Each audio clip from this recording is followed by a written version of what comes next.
Okay, so I just want to discuss some of the tools we're going to need first to do the tie-dye effect on some cookies. So in the back here, I have some sugar cookies that are baked already, and I already have them filled with royal icing.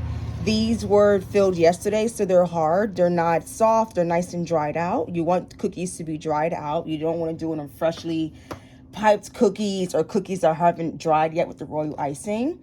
For this process, I like to use a high proof alcohol. You could use it with water, but you're going to have a different drying time and effect. Usually when you use alcohol, it dries very fast, and you'll see that when I do the actual demo for the cookies.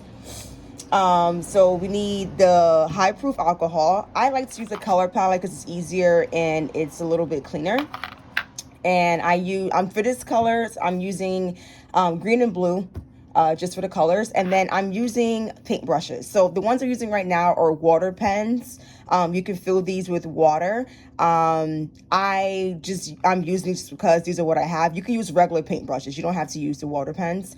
You could actually fill this with alcohol to do this as well, but say you don't, you have regular paint brushes. I'm going to just pretend these are regular paint brushes. So these are the tools you need. You need high proof alcohol, a color palette, your colors, and your paint brushes with your cookies. So to start, I'm just going to you need a very small amount. I only have like 24 cookies. So I'm going to put, a dot of blue and a dot of some green. That blue came out fast. You just need like a little bit, just like a dot. And then on the other ones, we're going to put some of the alcohol just so we can have a little bit of space. And I like to fill it up because I do have 24 cookies to make. Okay. So what I like to do, I will kind of dab my brush in the alcohol first to kind of get the bristles lubricated with it. And I take a small amount and then I go back here.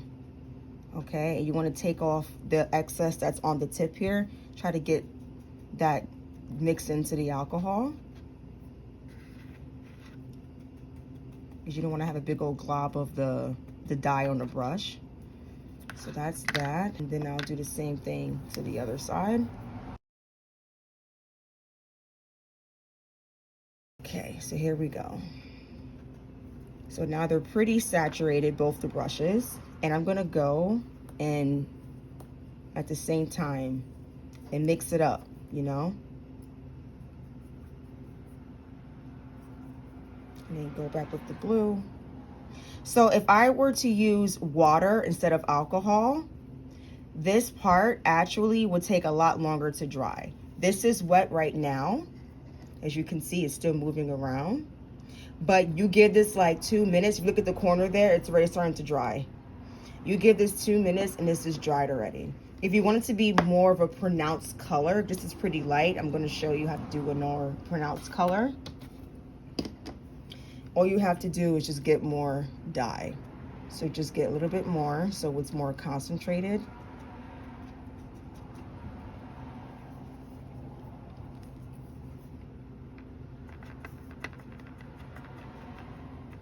And again, you want to take the excess off. You don't want to have too much of the dye directly on the brush itself.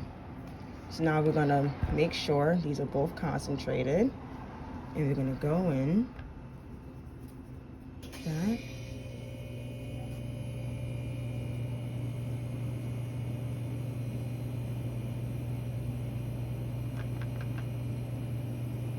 You see those little globs of paint? This is what you don't want. Okay. You see how it was like pilling up because of all the excess color that you didn't take off? Yeah, we don't want that. So this is why you have to really take your time to take all of the color, make sure it's really diluted. If you want, you can use another vessel, okay?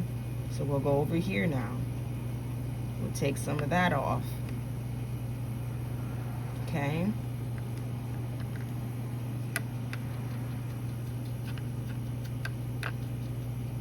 This is why it's good to have a color palette, because it'll help you have multiple cells to use to kind of get that effect. So let's put this one to the side and let's try another one. Let me go get a tissue to clean this up.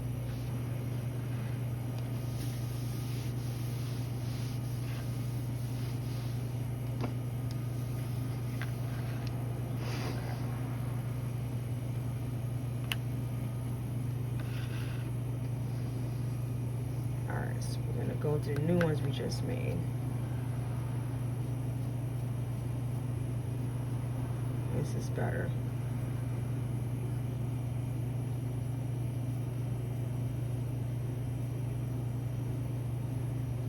And any kind of spots you see, just where you want to go and try to mix it up. That way you get more of that tie-dye effect. And while it's still wet, this is why I like to do it all at the same time, because this mixes better when the whole thing is wet. And that is how you do the tie-dye. Now when these dry, they'll look even better. See the blue one on that side is already drying pretty quickly? That's because we're using alcohol. If you use water, which you definitely can, it's just gonna take longer to dry. So let's look at the difference. So that's the first one we made. It was pretty light though. We tried making it more concentrated, but look at all that pilling we got because of all the excess gel that we didn't really get to dilute better. And then we have a much better product with that one. So these are kind of the examples of how you can do the tie-dye and why it's best to take your time while doing it. You know, you don't want to have too much. You want to have, if you want the light version, you know how to do the light version. If you want a bit more color, you just add a little bit more color. But I like the color combination of the green and blue together. I think it looks pretty nice.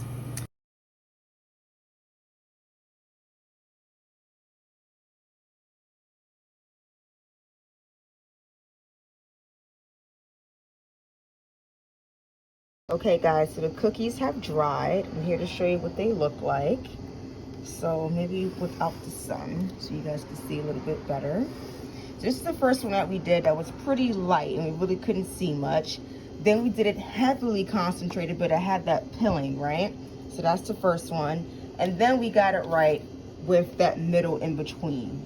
So this is what the end result looks like.